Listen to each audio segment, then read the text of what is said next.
मित्रांनो आम्ही निघालो आता लोहगडला वरती जाण्याकरिता. हे आमची लाईन, हे आमची मित्रमंडळी. भैया कसं वाटायला? एक नंबर. पहिली मोहीम. नमस्कार मित्रांनो, मी रोहित. आज आम्ही एक जबरदस्त ट्रॅकिंग ॲडव्हेंचर म्हणजेच मोहिमेला जात आहे. मोहीम म्हणजे काय व ती कशासाठी असते व आमची मोहीम कुठून कुठपर्यंत व कशा पद्धतीने राबवण्यात आली याची सर्व माहिती तुम्हाला या व्हिडिओमध्ये बघायला मिळेल. चला तर सुरू करूया. आम्ही प्रथमतः उमरखेडवरून ट्रॅव्हल्सने हातगाव मार्गे नांदेड गाठला. काही तासात आम्ही नांदेडला पोहोचलो. हातात काठी, पाठीवर बॅगा आणि चेहऱ्यावर उत्सुकता. आजूबाजूचे लोक आमच्याकडे बघत होते, पण आम्ही आमच्याच धुंदीत मग्न होतो फोटो काढत. काहीच वेळात आम्ही नांदेडला पोहोचलो. सर्व मित्र गोळा करून आम्ही पुढच्या मार्गाला निघालो. नांदेड स्टेशनवरून पुणे.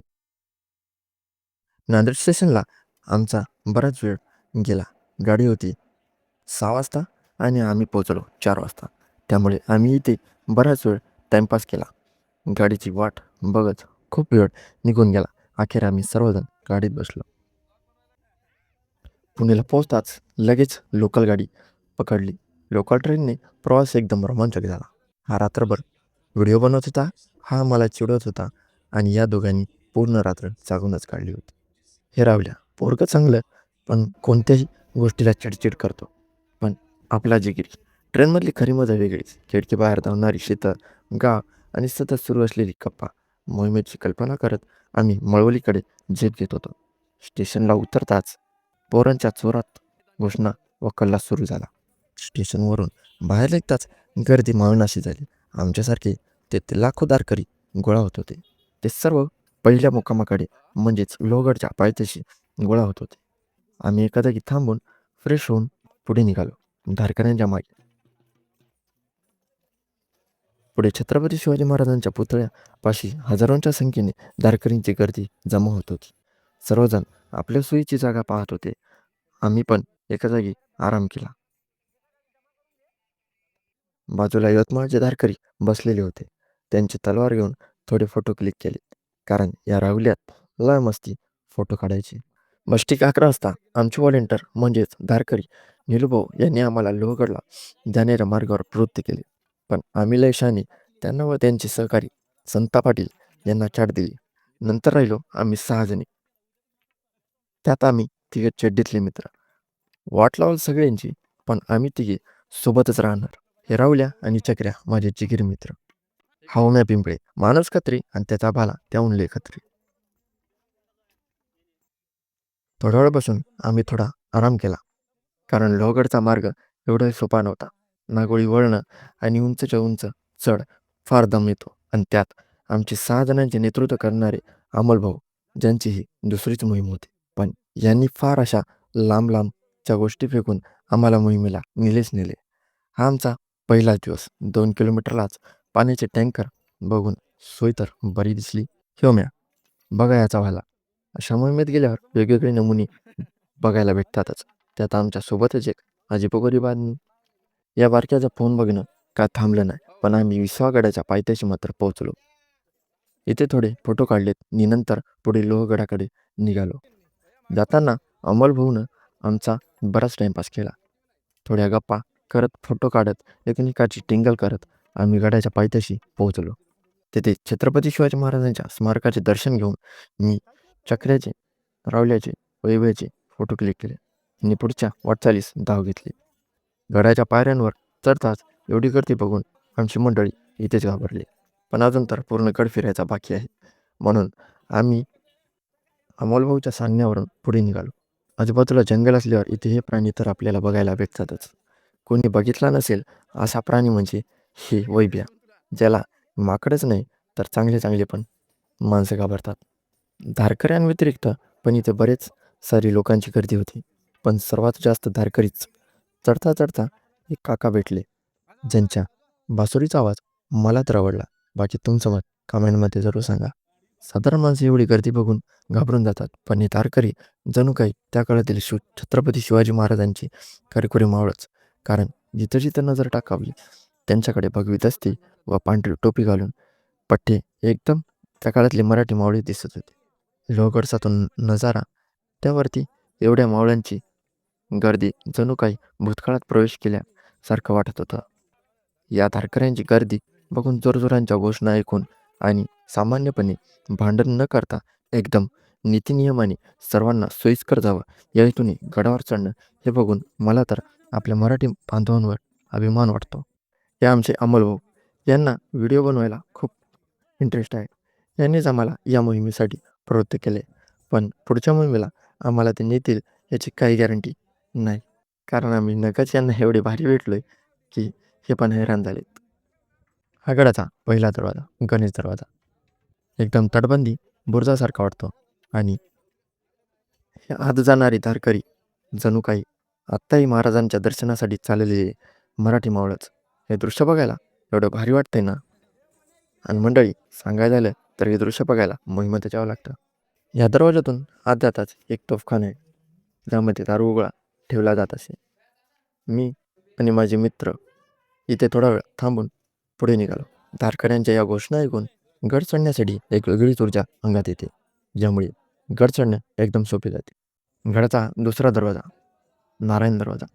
या दरवाजाला समोरून बघताना पूर्ण गडच दिसतो आणि या दरवाजावरून बघताना बाजूचा पूर्ण विसावा दिसतो. हा दरवाजा भक्कम तटबंदींनी दूरदृष्टीच्या कोनातून बनवलेला आहे, ज्यावरून आजूबाजूचा पूर्ण परिसर दिसतो. मी या गडावर दुसऱ्यांदा आलोय. वाटलं नव्हतं हा गड पुन्हा एकदा बघायला भेटेल, पण भिडे गुरुजींच्या या मोहिमेमुळे आणि माझ्या नशिबाने पुन्हा एकदा हा गड मला बघायला भेटला. या गडाचा तिसरा दरवाजा म्हणजे हनुमान दरवाजा. यावरती हनुमानाची मूर्ती कोरलेली दिसते, ज्यामुळे या दरवाजाला सुंदर अशी शोभा आलेली आहे. आता आम्ही चाललोय चौथ्या दरवाजाकडे, ज्याला महादरवाजा म्हणतात. हा दरवाजा सर्वात उंचावर असून भक्कम तटबंदींनी उभा आहे. येथून आत जाताच पूर्ण किल्ल्याचे मोठे पोस्टर लावून सर्व बाजूंचे व बाजूच्या विसावा किल्ल्याचे विवरण केलेले आहे. येथून आत जाताच आम्ही किल्ल्याचे एकदम वरती पोहोचलो. इथे धारकऱ्यांची एवढी गर्दी बघून असं वाटलं जणू काही इथे फिल्मची शूटिंगच चालू आहे. आलो होतो गड बघायला, पण इथे दिसली नुसती लोकांची गर्दी. एवढी गर्दी बघून आमचा ठरवल्या म्हणे, बाबांनो तुम्ही या गड फिरून, मी इथे सावलीला बसतो. आणि हे 3 मेंबर बसून घेत होते आजूबाजूच्या लोकांची मजा. पण आम्हा तिघांना वाटत होतं ही कोणत्या कर्माची भेटली आम्हाला सजा. मग काय उठवलं रावल्याला आणि मारत नेलं गडाच्या तटबंदीला.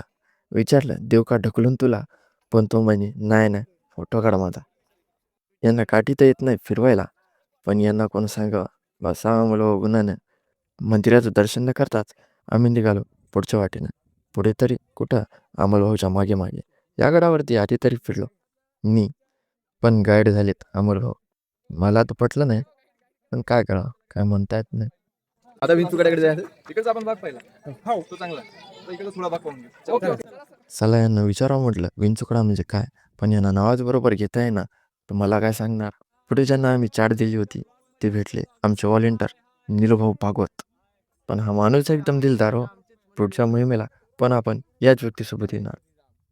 हे जे आजूबाजूचे हात दाखवत आहे हे आमचेच सोबतचे धारकरी, पण मी यांना नाही ओळखत.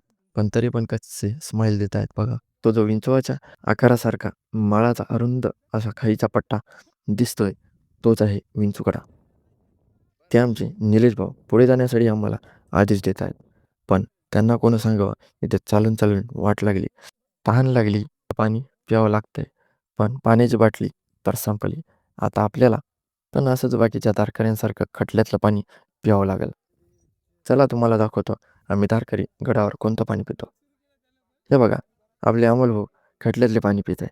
मी पण पिले. एवढ्या उंच गडावर एवढा पाणीसाठा या गडावर बघून आधी तर वाटलंय पाणी खराब असेल, पण नाही, पाणी नितळ आणि एवढ्या उंचावर असूनही थंड होते. आम्ही सर्वांनी त्या खटल्यातलं पाणी पिले, कारण तहान तर सर्वांनाच लागलेली होती. या खटल्यांजवळच एक गुफा आहे. चला अमोलभाऊ आहेत पुढे, आपण पण जाऊया त्यांच्या मागे. ही गुफा आहे छोटी, पण अक्षरशः माणूस उभा राहावा एवढी उंच आहे आणि ते पण दगडात कोरलेली. तुम्ही बघतच असाल आम्ही एवढे जण या गुफेत कोणत्याही त्रासाशिवाय हिंडत आहोत. आतमधून ही गुफा फार मोठी दिसत आहे, पण बाहेरून बघितली तर ही गुफा फार छोटी दिसते. तुम्ही बघत असाल बाहेर निघताना त्यातून खाली लावून यावं लागतं. चला तर आम्ही निघालोय पुढच्या धारकऱ्यांच्या मग जे चालले होते विंचुकड्याकडे. पण त्या विंचुकड्याहून जास्त विंचू तर आमच्या सोबतच्या धारकऱ्यांतच आहेत. बघा कशी उभी राहिलेत फोटो काढायला. कशी पोज देत आहेत फोटो काढण्यासाठी. पण यांना कोणी सांगावं मी फोटोग्राफर नाही ब्लॉगर आहे, फोटो न काढताच पुढे पळालो. आता काही म्हणणार नाही ते, पण जेव्हा यांना कळेल फोटो काढलाच नाही तेव्हा चपलीनं मारतील हेच. या 5 जणांपैकी समोरच्या दोघांचं तर नाही माहिती, पण तिघांमधली हे दोघं यांच्या अंगात एवढे इंचू आहेत की यांच्यासमोर तो इंचूकडा पण लाजेल. मी सोबत राहतो म्हणून म्हणतोय. तुम्ही म्हण नका, नाहीतर मारतील धरून. यांनाच विंचूकड्याकडे नेताना येत होत्या डोक्याला ताप. त्यात भेटलेली समोर आम्हाला आमची बाकीची मंडळी, काही ओळखीची काही अनोळखी, पण तरीही त्यांच्यात मिसळलो. बाकीच्यांच्या गप्पा गोष्टी रंगल्या, मी तर राहिलो आपल्या नादात मग्न. सगळी मंडळी गोळा झाली फोटो काढण्यासाठी, म्हणून फेमस रील स्टार संताभाऊ यांनी आमचे सर्वांचे फोटो क्लिक केले. हे डोक्यावर टोपी आणि केसाला शेंडे हे आहेत आमचे संताभाऊ. भाऊला इंस्टाला फॉलो करायला विसरू नका. यांच्या आयडीचे नाव आहे धारकरी संताप पाटील. इथूनच पुढे आम्ही सर्वजण विंचूकड्याकडे निघालो. या आमचे अंमलभाऊ यांना उंचावर जाण्याची लय भीती वाटते, पण अंगातला विंचू लय बाहेर निघायला वाटतं म्हणून उतरायला विंचूकड्यावर. ते बाजूचं यायला रावल्या. 8च दिवस झाले पायाचं प्लास्टर काढून, पण तरी विंचूकड्याच्या शेवटच्या टोकावर जाऊ म्हणते.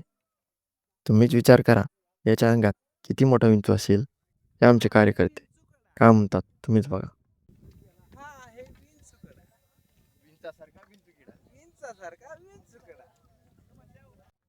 हे बघा किती लहान वयात हा मुलगा गडकिल्ले मोहिमेत धारकरी बनलाय.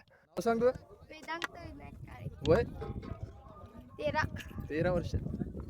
तुम्ही कशाची वाट बघताय, तुम्ही पण बना की धारकरी. आम्हा धारकऱ्यांची तर एक म्हणच आहे, चढत्या वयात बना धारकरी आणि उतरत्या वयात बना वारकरी. हॅशटॅग धारकरी संप्रदाय. लोहगड किल्ल्याच्या मुख्य पठारावरून पुढे चालत गेल्यावर हा भाग लागतो. इथूनच सभोवतालच्या दऱ्या, विसापूर किल्ला आणि सह्याद्रीचा परिसर अफाट सुंदर दिसतो. विंचूकड्याचा उपयोग पूर्वी शत्रूवर लक्ष ठेवण्यासाठी, संरक्षणासाठी, टेहाळणीसाठी केला जात असे. इथून येणाऱ्या वाटा स्पष्ट दिसतात, म्हणूनच हा किल्ल्याचा महत्त्वाचा भाग होता. आम्ही इथूनच सर्व कडा पाहिला. खाली काय गेलो नाही, कारण खूपच गर्दी होती. तुम्ही बघू शकता खाली जाण्यासाठी एकेरी वाट प्लस एवढी गर्दी, म्हणून आम्ही इथूनच मागे फिरलो. अजून तर खूप किल्ला पाहायचा राहिला होता, पण घड्याळात वाजली होती 3, म्हणून गड बघून लवकरच मुकामापर्यंत पोहोचायचे होते. कारण आराम करून सकाळी 5 वाजताच मोहिमेला पुढे निघायचं होतं, म्हणून निघालो आम्ही पुढं. गडाच्या त्या पॉईंटवर जिथून पूर्ण विसावा गडाचा सुंदर आणि अफाट असे दृश्य दिसते. मी आणि माझे सहकारी धारकऱ्यांनी इथे बरीच सारी फोटो काढलीत, रील्स पण बनवली. फोटो आणि रील्स बघण्यासाठी आपल्या इन्स्टा पेज रोहित माकुडे इंजिनियरला फॉलो करा, व्हिजिट करा. सुंदर आणि अप्रतिम असा नजारा फोटोमध्ये कैद केला आहे. येथून निघालो आम्ही पुढे. खूप दमलो व थकलो होतो, म्हणून निश्चय केला खाली उतरायचा. पण खाली येतानाच आम्हाला एक गुफा दिसली, ज्यामध्ये 100 मावळे झोपतील एवढी मोठी ती गुफा आहे. म्हटल्यावर एकदा तिला बघावं लागणारच ना, म्हणून आम्ही सर्वजण घुसलो अंदर. पण आत एवढा अंधार होता की कोण कुठं चालले काही कळेनाच. एवढ्या अंधारात पण गुहेचं हे दृश्य भीती वाटायजोगं नव्हता. आमची सगळी मंडळी प्रत्येक गुहेतील प्रत्येक कोपऱ्यात, प्रत्येक रूममध्ये जाऊन आली. तुम्ही गेलात का? कमेंटमध्ये नक्की सांगा. तिथून खाली उतरून गडाचा एक सुंदर फोटो घेऊन निघालो गडाच्या खाली. पण जाता जाता एक आखरी क्लिप बघायला विसरू नका, ज्यामध्ये सुंदर अशी घोषणा करत धारकरी गडावरती चढत होते.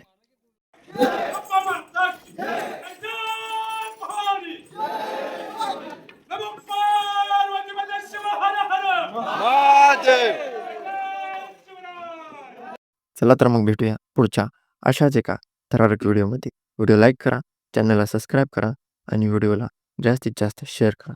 तुमचाच आवडता रोहित.